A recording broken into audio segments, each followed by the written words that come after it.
เช่นต้มน้ำเหลืองบริเวณหลักแหล่อิตาเลียนเฮานะคะหรือแผ่กระจายไปสู่อวัยวะที่อยู่ไกลเช่นกระดูกปอดตับสมองได้ที่กันมันอยู่ในช่วงแผ่กระจายนะคะมันสิกระจายไปยังอวัยวะอื่นได้นะคะเนาะเริ่มแรกมันสิกระจายมาอยู่หมดต้มน้ำเหลืองนะคะแม่ไตอยู่เสียสาเหตุเป็นสาเหตุของมะเร็งเต้านมบ่กัดดอกพ่อหนูบอกว่าสาเหตุมันเกิดจากอย่างนี้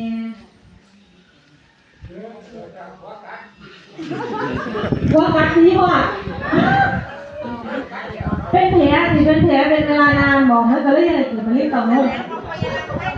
แสดงว่ากัดชูมือกัดบ่เศร้าเลยตายแล้วกัดจนเนี่ยตายใจบ่สาเหตุของการเกิดมะเร็งเต้านมนะคะหนึ่งคือเกิดจากความผิดปกติของกรรมพันธุ์เนาะ